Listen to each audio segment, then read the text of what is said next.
अफगानिस्तान से सिर्फ तालिबान और हीरोइन ही नहीं आती, गाड़ियाँ भी आती हैं, और वह भी बगैर कस्टम ड्यूटी अदा किए। भाई पड़ोसी होने का कोई फ़ायदा तो होना ही चाहिए ना। और वैसे भी हम कुछ दे तो नहीं रहे, ले ही रहे ना। और रही बात चेक पोस्टों की, तो वो ना तो इंसानों को रोक सकते हैं और ना ही गाड़ियों को।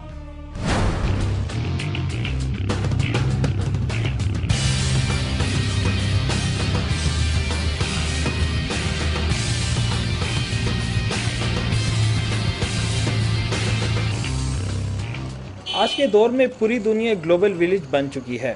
अगर फ़र्क है तो सिर्फ करेंसी का। हर मुल्क में आयद कस्टम ड्यूटियां इसी फ़र्क को मिटाने के लिए हैं। अगर ये ना हो तो सरहद पार करते ही किसी भी चीज़ की कीमत में ज़मीन आसमान का फ़र्क आ जाए। इसीलिए तो पाकिस्तान आने वाली बहुत सी जापानी गाड़ियों को पहले अफगानिस्तान का चक्कर लगाना पड़ता है। ये गाड़ियाँ समंदर के रास्ते कराची के साहिल पर पहुँचती हैं, क्योंकि ये गाड़ियाँ अफगान ट्रांजिट ट्रेड के नाम पर आती हैं।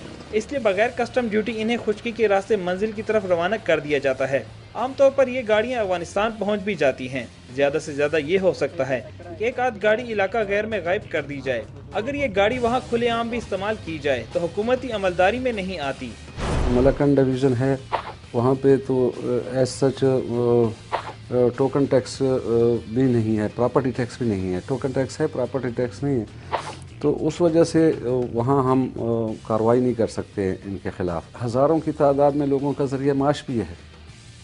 तो एक बेस्ट वे यही होगा कि इन लोगों के लिए मरकज़ी हुकूमत कोई पैकेज अनाउंस करे।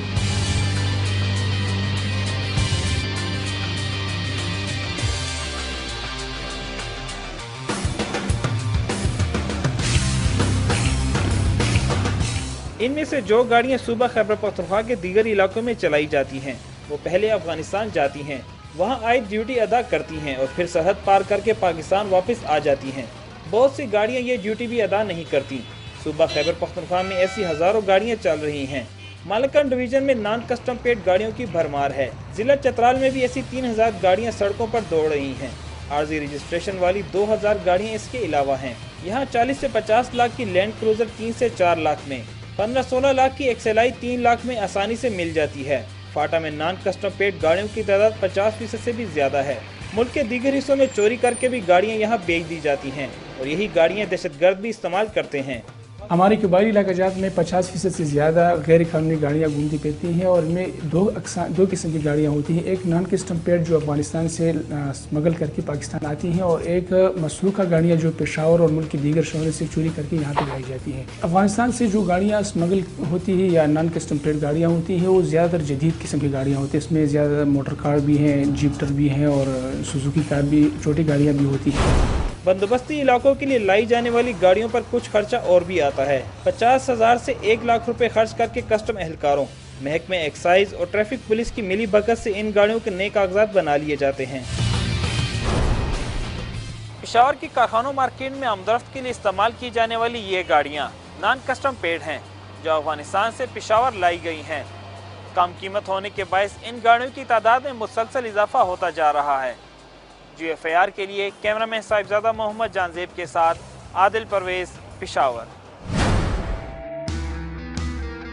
बड़े से कोर्ट में करतब दिखाता जादूगर तो सबको याद होगा, जो पलक झपकते ही चीज़ें गायब कर देता था। और इन दिनों ये जादू दिखाया जा रहा है हाईवे पर सामान से भरे ट्रक गायब करके। बाद में ट्रक तो शायद कहीं खड़ा मिल जाए, लेकिन सामान वो तो ऐसा गायब होता है कि बड़े से बड़ा जादूगर भी वापस नहीं ला सकता। और वैसे भी हमारे यहाँ चोरी का माल वापस लाने के लिए किसी जादू की नहीं, मौजे की ज़रूरत होती है।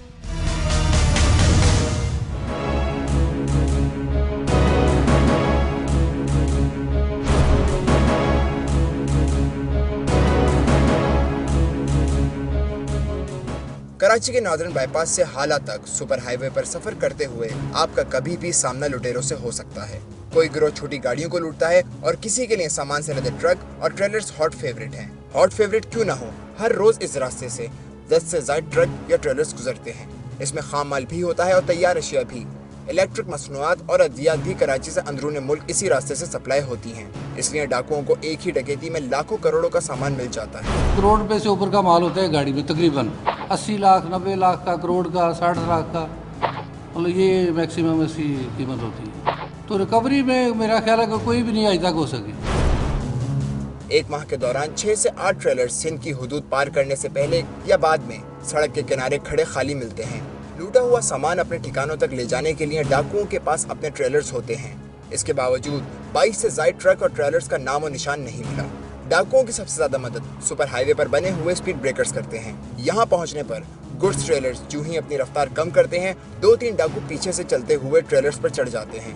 इसके बाद भी ड्राइवर ब्रेक ना लगाए तो इसे डाकुओं के तशद्दुद का निशाना बनना पड़ता है। ड्राइवर और कनेक्टर को पकड़कर जो है ना साइड पे ले जाते हैं, गाड़ी छीन कर ले जाते हैं। जब गाड़ी छीन कर ले जाते हैं ना, उतनी देर जो है ना गन मैन जो है ना ड्राइवर और नीले के पास होते हैं, हाथ वगैरह बांध देते हैं, कटाई करते हैं उनकी, समझे हो ना। जब गाड़ी वगैरह खाली कर लेते हैं तो बाद में सुबह के टाइम पे छोड़ देते हैं। डाकुओं के बाद ट्रांसपोर्टर्स का वास्ता पुलिस से पड़ता है। थाने वाले डकैती की मालियत देकर इसी हिसाब से FIR लिखने के पैसे लेते हैं। ये रकम 40,000 से शुरू होकर 2 लाख रुपए तक होती है। इसके बावजूद लूटा हुआ माल कम ही वापस मिलता है। ज्यादातर केसेस में मसरूका माल मिलता ही नहीं, और अगर मिल भी जाए तो पूरा नहीं मिलता। थोड़ा बहुत लेने के लिए भी सौदेबाजी करनी पड़ती है, और ये सौदा किसी थाने में नहीं, सियासतदान या वडेरे के डेरे पर तय पाता है। गाड़ी नादरन बाईपास से छीन के माल शिफ्ट करके पंजाब में ले जाएंगे, लोकल गोदामों में इंटीरियर सिंध में ले जाएंगे। जब वहाँ पहुँचते हैं हम लोग, वहाँ पुलिस वाले फिर कार्रवाई करने से कासर हो जाते हैं। वो कहते हैं जी हमारा बस नहीं चलता, ये वहाँ पे बड़े बासर लोग हैं, या कोई MN इन्वॉल्व होता है या कोई MPA इन्वॉल्व होता है।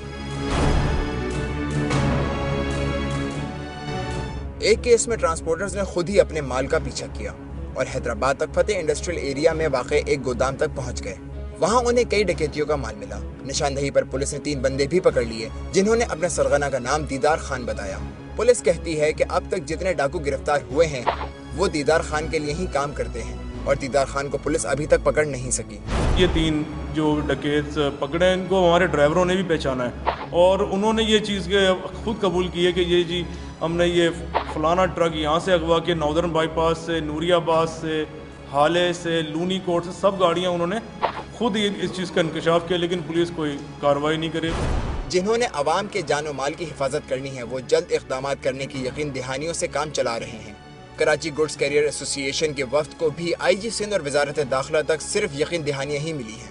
अमन व अमान के जिम्मेदार इसी बात पर बहुत खुश हैं कि सुपर हाईवे पर डकैतियों की तादाद पहले की निस्बत कदरे कम हो गई है, या फिर इनका ख्याल है कि सामान भिजवाने वालों को इंश्योरेंस करानी चाहिए।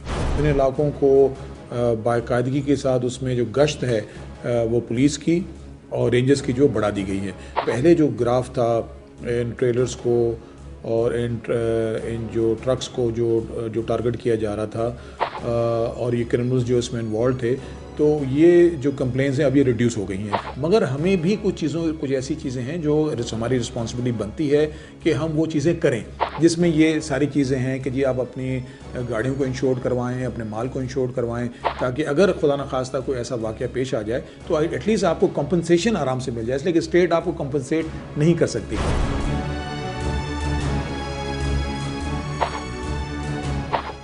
नई मसनूआत की इंश्योरेंस तो हो ही सकती है, लेकिन वो क्या करें जिन्होंने गुड्स ट्रांसपोर्टर्स के जरिए घर का सामान या छोटी मोटी अशिया भिजवानी होती है। ये लोग तो जब रसीद लेकर अपना सामान वसूल करने जाते हैं तो ट्रक अड्डे वाले उन्हें FIR की फोटोकॉपी पकड़ा देते हैं। उन्हें हर बात का सिर्फ एक ही जवाब मिलता है कि जब मसरूका माल बरामद होगा तो आपको भी मिल जाएगा। किस्मत ही है कि कोई चीज़ चोरी होने के बाद दोबारा मिल जाए। कभी कभार डाकू पकड़े भी जाएं, पुलिस मसरूका माल बरामद भी कर ले, तब भी सामान के असल मालिक को थाने से अदालत तक के कई मराहिल तय करने होते हैं। GOFIR के लिए कैमरामैन आसिफ हुसैन के साथ जीशान शाह, कराची।